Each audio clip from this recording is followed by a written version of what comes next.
Hello mes girls, j'espère que vous allez bien. Aujourd'hui je vous retrouve pour une nouvelle vidéo que je suis trop contente de faire. C'est comment arrêter de procrastiner ou comment sortir de sa lazy girl era. Un petit terme un peu Pinterest que j'adore. En gros juste comment aller de l'avant, comment passer à l'action et comment faire en sorte de prendre les bonnes habitudes, de faire les bonnes actions pour atteindre vos objectifs. Donc c'est parti. Déjà la première chose que je veux dire c'est qu'il faut vous responsabiliser. C'est un peu dur à entendre mais si vous êtes là où vous êtes aujourd'hui, c'est parce que vous avez fait ou pas fait certaines actions dans le passé. Mais c'est pas grave, c'est le passé. Vous avez le pouvoir de changer les choses. C'est un peu comme tout. Procrastiner, c'est une habitude. Donc on peut s'en détacher pour en créer des nouvelles et c'est ce qu'on va voir ensemble. Déjà, la première chose à mettre en place, c'est de commencer la journée du bon pied. Les premières actions de votre journée vont déterminer le reste de la journée, ok?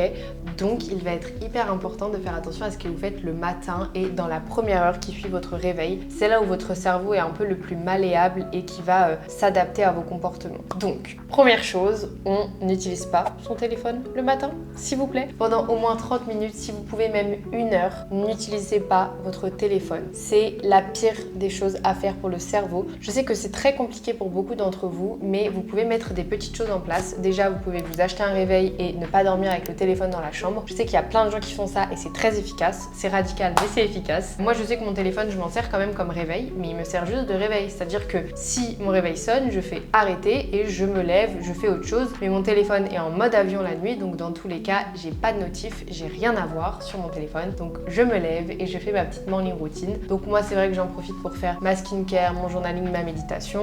Je vous assure que tout ça, ça prend bien 30 minutes. Donc trouvez les petites actions qui vous conviennent et qui font que vraiment le téléphone, on s'en sert pas au saut du lit. Non. Ensuite, la deuxième petite chose à mettre en place, ça a été très difficile pour moi, je vous l'avoue, c'est de ne pas avoir de caféine dans les 90 minutes, voire les 120 minutes qui suivent votre réveil. Donc c'est pareil, ça a été une habitude à mettre en place pour moi, quelque chose qui a été difficile, mais vous en êtes capable. Attendez 1h30 voire 2 heures avant de boire votre premier café. Et si vous pouvez, ne le buvez pas à jeun, mangez en même temps ou mangez avant. C'est hyper important aussi pour les hormones. Je vous ferai sûrement une vidéo d'ailleurs sur ça si ça vous intéresse, sur comment rééquilibrer ou équilibrer ses hormones. Passons, c'est pas le sujet, mais c'est hyper important pour ne pas perturber votre rythme circadien, votre rythme de sommeil et votre pic de cortisol. Donc on attend avant de boire son premier café, même si c'est dur. Ensuite, la petite habitude, ça va être simple, c'est de faire votre lit. Voilà, c'est très simple, mais c'est hyper efficace dans le sens où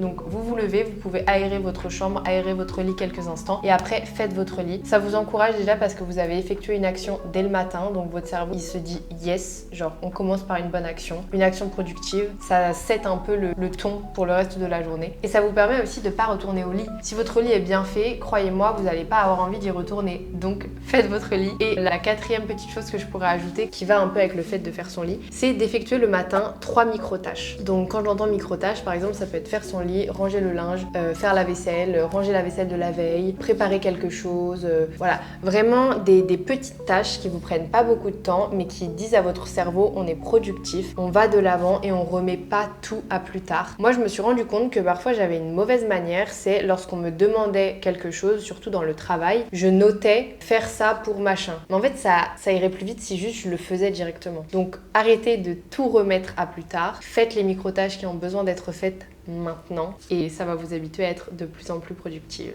Le deuxième grand conseil pour améliorer votre productivité, c'est de créer un environnement sain et qui vous encourage tout simplement à être productive. Donc ça peut être simplement avoir un bureau, une chambre bien rangé, s'il vous plaît, c'est hyper important. Votre environnement extérieur est le reflet de ce qui se passe à l'intérieur et inversement. Donc ayez un environnement bien rangé pour que ce soit bien rangé dans votre tête et que vous soyez organisé. C'est très important. Et facilitez-vous la vie en préparant des choses à l'avance ou en mettant des petites choses dans votre environnement pour que les décisions soient plus faciles à prendre. Ok? En fait, passer à l'action, c'est pas difficile. Le plus difficile, c'est de prendre la décision et de faire la première petite action. Par exemple, aller au sport. Je vous assure que si vous sortez vos vêtements la veille, le matin vous vous levez, vous mettez votre tenue, vous avez plus le choix d'aller au sport. Vous n'êtes pas levé, vous n'avez pas mis votre tenue pour rester chez vous. Donc en fait, aller au sport, ça revient juste à enfiler sa tenue. Je sais pas si vous voyez ce que je veux dire, mais c'est hyper important. Et aidez-vous en préparant des choses à l'avance. Sortez votre tenue de sport, laissez une gourde sortie, préparez-vous des repas à l'avance ou des choses qui font que c'est plus facile facile pour vous de cuisiner. Voilà, vraiment en fonction de vos objectifs, adaptez votre environnement pour que tout soit plus facile et qu'il y ait le moins de barrières mentales ou de résistance mentale à passer à l'action et à passer aux bonnes actions. La troisième chose à mettre en place, ça va être de éliminer toutes les distractions. Et j'ai une approche assez tranchée avec ça, c'est-à-dire que je me mets des limites de temps d'écran. Je suis un petit peu folle, mes amis le savent, mais mon téléphone est coupé entre 21h le soir et 9h le matin. Parfois, il m'arrive de décaler un peu cette limite, surtout celle de 21h parce que j'ai du travail ou autre, mais sinon, je suis indisponible tout simplement entre 21h et 9h. C'est mon moment à moi pour me recharger, pour pouvoir être productive encore plus le lendemain. Ensuite, très radical aussi, mais c'est quelque chose que j'ai fait je crois au lycée quand j'étais en seconde, j'ai enlevé les notifications de mon téléphone. Avant j'avais encore les messages, maintenant je n'ai plus rien. C'est-à-dire que j'ai aucune notification, il n'y a rien qui peut me déranger quand je suis en train de faire quelque chose, je suis en train de faire quelque chose. Et si j'ai envie d'aller répondre à des gens sur Insta, sur WhatsApp, sur ce que vous voulez, alors je vais répondre, ok? Mais là, mon téléphone, il est posé par exemple là-bas, vous le voyez pas, mais je vous assure qu'il peut pas pop-up, il peut pas sonner, il y a rien qui peut se passer, j'ai pas les notifs. Alors des fois, mes parents me disent que c'est un petit peu embêtant, mais j'estime que pour ma paix mentale, pour ma productivité, c'est hyper important parce qu'il y a une étude qui dit que le cerveau, lorsqu'il est dérangé, il met plus de 20 minutes à se reconcentrer sur la tâche qu'il était en train de faire. Est-ce que vous imaginez le temps que vous pouvez perdre à avoir des notifications sans cesse? Par exemple, si je suis en période de deep work ou que je suis en train de travailler, de lire ou quoi que ce soit, en train de faire quelque chose d'important et que je reçois une notif, je perds 20 minutes avant de me reconcentrer et de retrouver mon plein potentiel. Non, c'est impossible. On enlève les notifications. Si vous voulez être un petit peu moins drastique que moi, enlevez quelques notifications ou autorisez-les pendant certains moments. Faites ce que vous voulez, mais faites en sorte d'avoir le moins de distractions possible. Ensuite, j'aimerais bien que vous essayiez de déterminer des routines productives, des routines qui sont productives pour vous. Il y a plein de choses qui peuvent vous aider à être productive. Par exemple, il y a la technique Pomodoro. Je ne sais pas si vous connaissez. C'est organiser vos moments, vos créneaux de travail en fonction de périodes. Vous allez travailler pendant 25 minutes, puis prendre 5 minutes de pause. Voilà, il y a des personnes pour qui ça marche très bien. Ça peut être aussi 50 minutes de travail, 10 minutes de pause. Faites comme vous voulez. Et vraiment trouver les petites routines, les petites choses qui font en sorte que vous êtes vraiment productive au moment où vous le souhaitez. C'est très important. Et quand vous prenez des pauses, prenez des vraies pauses. Ça peut être donc les pauses pendant les périodes de travail, mais aussi les pauses dans la semaine, dans le mois. Ayez des moments de déconnexion totale. Quand je parle de pause, c'est pas scroller sur son téléphone ou faire quelque chose qui vous ressource pas. C'est vraiment des vraies pauses où vous êtes déconnecté. Votre cerveau, il peut pas être connecté et productif sans cesse. C'est un peu comme tout, c'est l'équilibre de la vie. Il faut des moments de concentration, des moments de productivité, des moments où on travaille, des moments où on va au sport et des moments où on se ressource, des moments où on se calme, des moments où on ne fait rien. Ok, c'est hyper important pour pouvoir balancer les deux. Vous pouvez pas être tout le temps à fond, sinon vous n'êtes pas vraiment à fond finalement. Vous pouvez pas tout le temps ne rien faire. Trouvez un bon équilibre entre les deux. Ensuite, le conseil que je voudrais vous donner, c'est d'évaluer votre productivité. Toutes les semaines, demandez-vous si vous êtes satisfaite avec ce que vous avez fait cette semaine. Qu'est-ce qui vous a empêché d'être productive et qu'est-ce que vous pouvez mettre en place la semaine suivante pour améliorer la situation. C'est un peu comme tout, si on fait pas de constat, on sait pas si on fait les choses bien ou pas. Donc essayez de vous poser ces questions toutes les semaines ou tous les mois. C'est vrai que toutes les semaines, c'est mieux. Et adaptez. Parfois, vous allez vous rendre compte que ah bah ouais, les notifications, ça m'a empêché d'aller de l'avant. Ou j'ai pas réussi à travailler parce qu'on était l'après-midi. Vous voyez, c'est des choses comme ça, mais apprenez à vous connaître. Moi, par exemple, je sais que j'adore travailler le matin. C'est-à-dire que vous pouvez me laisser dans une pièce sans rien, limite sans rien manger, juste avec peut-être un matcha ou quelque chose. De 8h à midi, je travaille, je suis à fond. Je peux prendre des petites pauses pour respirer, pour me lever, regarder un peu mon environnement, prendre la lumière du jour, etc.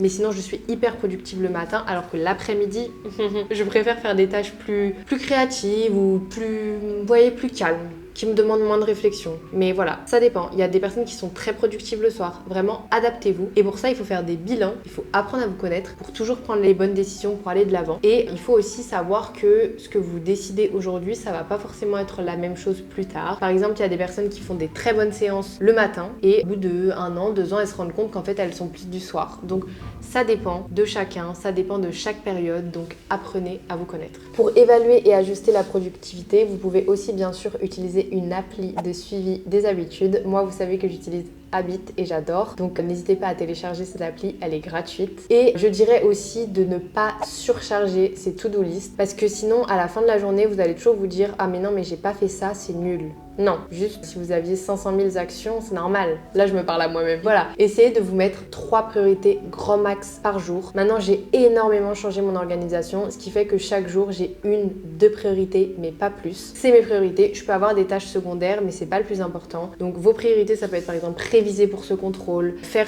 je sais pas, une grosse tâche qui est importante ou n'importe quoi. Ça peut être même des choses personnelles, c'est pas forcément que professionnel, mais ayez des priorités tous les jours et respectez-les et évitez de vous mettre trop d'actions parce que sinon vous allez toujours voir le négatif. Et même si à la fin de la journée il y a des choses que vous n'avez pas faites, essayez de vous concentrer sur ce que vous avez fait, ok? C'est important. Mindset positif, toujours. Ensuite, ça va être un peu une astuce, mais ça va pas forcément vous rendre plus productif directement, mais c'est vraiment essayer de booster votre énergie et votre motivation en ayant un pourquoi profond. C'est hyper important. À partir du moment où vous savez pourquoi vous faites les choses, vous n'avez plus vraiment besoin de motivation finalement. Genre si vous savez pourquoi vous allez au sport, vous n'avez pas besoin d'être motivé comme jamais. Juste vous savez pourquoi vous le faites et vous vous posez pas de questions. Vous avez un pourquoi profond. C'est hyper important dans tout ce que vous faites. Même dans le business, moi je trouve ça très important de savoir pourquoi je fais ce que je fais. Et n'ayez pas un pourquoi mesquin ou un pourquoi qui vient de l'ego en mode faire plein d'argent, maigrir, perdre 10 kilos. Non. Ayez un pourquoi sain qui vient de votre cœur et qui vous permet d'atteindre des objectifs plus grands que vous. Je sais pas si vous voyez ce que je veux dire. Mais par exemple, aller au sport, vous n'y allez pas pour perdre 10 kilos fondamentalement, mais vous y allez parce que vous vous aimez et parce que vous prenez soin de vous. Je trouve que c'est une énorme différence dont les gens ne parlent pas. Et moi, ça m'a énormément aidé dans tout ce que je fais, d'avoir un pourquoi profond et de m'y reconnecter quand c'est nécessaire et de le faire évoluer aussi quand c'est nécessaire. Pour vous booster aussi un peu, vous pouvez utiliser ce qu'on appelle la prize rule. Je suis désolée pour mon accent, mais quand il y a quelque chose que vous voulez pas trop faire, dites-vous ok je fais ça et après je fais ça. Par exemple, ok je vais faire les courses et après je me prépare un super repas. Ou ok je range ma chambre et après je joue 10 minutes à la Switch. Je sais pas, c'est comme vous voulez, mais apprenez à vous accorder des petits moments de récompense après quelque chose que vous voulez pas faire. Ça peut être quelque chose de gros comme quelque chose de petit. Et c'est un conseil d'ailleurs que je crois que j'avais lu dans le livre Un rien peut tout changer de James Clear. C'est d'associer une habitude que vous aimez faire avec une habitude que vous n'aimez pas faire. Je sais plus, je crois qu'il parlait du fait de faire du sport, par exemple faire du vélo ou du tapis en regardant une série ou en lisant un livre. Donc regarder une série c'est ce que vous aimez faire et vous l'associez avec quelque chose que vous aimez moins faire, type faire du cardio. Et ça en fait une habitude un peu mixte que finalement vous êtes contente de faire. Et la chose que vous pouvez mettre en place qui est un peu plus grande, c'est de vous féliciter. Ayez une note dans votre téléphone qui s'appelle victoire. Et à chaque fois que vous avez une victoire et que vous atteignez un palier particulier, offrez-vous quelque chose. Par exemple, moi la dernière fois, j'ai eu une victoire et j'ai réussi à faire quelque chose que je n'avais pas réussi à faire depuis longtemps. J'ai été m'acheter un petit t-shirt. Ça paraît un peu random, mais du coup ce t-shirt a une signification énorme pour moi. Il représente des années, des mois de travail sur moi en l'occurrence. Là c'était quelque chose de très personnel, mais voilà, c'est des petites choses qui font que vous avez forcément envie d'aller dans la bonne direction. Je vous dis pas de vous acheter des t-shirts à chaque fois que vous réussissez des petites choses, bien entendu. C'est pas forcément acheter quelque chose, mais une petite récompense. Faites quelque chose que vous aimez, récompensez-vous parce que personne va le faire à votre place. Ensuite, vous pouvez et vous devez même changer votre état d'esprit. Parfois, on ne fait pas les choses parce que ce qui se passe là-dedans ne nous permet pas d'avancer. Donc il faut changer son mindset et identifier ses blocages. Si vous n'arrivez pas à aller au sport, vraiment pourquoi vous n'y arrivez pas? Est-ce que vous avez peur de quelque chose? Est-ce que vous avez peur du regard des autres? Est-ce que vous avez peur de prendre soin de vous? Est-ce que vous vous estimez pas capable? C'est un peu dur, mais regardez à l'intérieur de vous ce qui se passe et enlevez les blocages mentaux au fur et à mesure. Faites-vous aider si vous avez besoin pour les identifier, mais c'est hyper important parce que parfois vous êtes vraiment à une petite peur d'atteindre votre objectif ou d'aller dans la bonne direction. Il suffit juste de l'identifier, de la voir et de se dire ok elle est là, mais c'est pas ce que je veux penser, c'est pas ce que je veux faire, donc je vais pas croire cette peur, je l'enlève, je la remplace par quelque chose de plus positif et je vais de l'avant. Et je rajouterai ici une règle mindset, je sais pas si on peut dire ça comme ça, mais c'est la règle des 5 secondes. Quand vous n'avez pas envie de faire quelque chose, vous comptez jusqu'à 5 et à 5 vous y allez. Mais vous n'avez pas le choix, hein. C'est un peu comme un jeu, vous voyez. Moi je me vois avec mon frère quand on était petit et c'est comme s'il me disait bon ok Léa, si à 5 tu fais pas ça, genre t'es nulle. Bon, je me me dis pas ça, mais vous voyez, c'est un peu comme quand vous êtes avec vos amis ou vos frères et sœurs et que vous vous dites un peu, vous lancez des petits défis débiles. Là, c'est pareil. Vous êtes dans votre lit, vous n'avez pas envie de vous lever, comptez jusqu'à 5, à 5 vous vous levez. Vous voulez pas aller sous la douche froide, comptez jusqu'à 5 et à 5 vous allez sous l'eau. C'est des petits trucs, mais vraiment, lancez-vous des petits défis, rendez ça amusant. Peut-être que je suis la seule à trouver ça drôle et tant pis. Mais moi ça m'aide parfois, ou par exemple des fois j'ai peur, rigolez pas, j'ai peur de demander quelque chose à un serveur ou à une serveuse parce que c'est pas que je suis timide, mais j'ai pas envie de déranger les gens. Mais j'ai besoin, par exemple, je sais pas, on me sert un matcha et j'ai envie d'avoir une paille, je vais avoir peur de demander au serveur. Je me dis bon Léa, tu comptes jusqu'à 5, à 5 tu te lèves et tu vas demander ta paille. Et je le fais. Genre vraiment c'est des petites choses comme ça qui font que vous pouvez faire des actions dans la bonne direction et arrêter de procrastiner les choses. Comptez jusqu'à 5 et faites ce que vous devez faire. Et ensuite, la dernière chose, et pas des moindres, j'en ai déjà un petit peu parler, mais c'est de comprendre et appliquer l'importance du repos et du vrai repos. Déjà, non négociable, le sommeil. C'est la base de tout. Lorsque vous dormez, en fait, dites-vous que vous régénérez. C'est comme si vous mourrez le soir et que vous renaissez le lendemain. C'est un peu abusé ce que je viens de dire, mais pour moi, je le vois comme ça. Vous dormez et vous refaites un cycle complet pour vous régénérer et le lendemain matin, vous êtes une nouvelle personne, prête à démarrer la journée. Si vous n'avez pas des nuits complètes ou des nuits qualitatives, vous n'allez pas juste pouvoir être productive. C'est normal, en vrai c'est humain. Donc essayez de bien dormir et de dormir assez. Je dirais qu'il faut 8 heures de sommeil par nuit. Il y a des recommandations qui vont entre 7 et 8 heures, mais pour les femmes, honnêtement, c'est entre 8 et 9 heures, voire 10 heures pour certaines femmes. Parce que oui, on est différente des hommes. C'est pas nouveau, mais voilà. Il y a beaucoup d'études sur le sommeil qui ont été faites, mais qui ont été faites sur des hommes. Donc regardez les bonnes études. Les femmes ont besoin de bien dormir, surtout au niveau hormonal. Ça va être très important pour vous. Donc dormez. Mettez-vous des limites. Ce qui m'aide, c'est de mettre des limites à mon téléphone. Si à 21h, j'ai plus de téléphone, qu'est-ce qui me reste à faire? Bah, aller au lit. Je fais ma petite skincare, je lis et je dors. À 22h, 22h30, je dors. Donc, je peux me réveiller à 6h, 7h en pleine forme, ok? Donc, vraiment, dormez, c'est hyper important. Et pour un sommeil qualitatif, je dirais qu'il faut un bon matelas, un bon environnement. Donc, si possible, pas de bruit, il fait nuit. Donc, s'il y a besoin, mettez un masque, des boules caisses, ce que vous voulez. Prenez des compléments alimentaires si vous avez besoin. Je parle pas de somnifères, je parle de compléments alimentaires type magnésium. Moi j'en prends tout le temps avant de dormir et ça m'aide beaucoup. Et je pense que toutes les personnes qui se réveillent dans la nuit pour prendre votre téléphone, vous pouvez avoir du mal à dormir et vous pouvez avoir du mal à dormir longtemps parce qu'en fait votre cerveau il va être toujours en veille, il va jamais vraiment dormir profondément et donc une petite notification, un petit bruit va vous réveiller. Et c'est là l'importance de virer votre téléphone de votre chambre s'il y a besoin pour dormir paisiblement et profondément. C'est très important pour vous régénérer et pour faire en sorte que le lendemain, vous soyez en pleine forme et prête à attaquer la journée. Donc voilà, j'espère que cette vidéo vous aura plu et que vous allez mettre toutes ces petites habitudes en place. N'hésitez pas à me dire dans les commentaires d'ailleurs l'habitude que vous avez préférée et celle que vous allez mettre en place. Ça m'intéresse de savoir. Et si vous avez d'autres astuces, d'autres informations à partager, pareil, dites-le dans les commentaires. On s'aide, on progresse ensemble. Je vous fais des gros bisous et je vous dis à la semaine prochaine.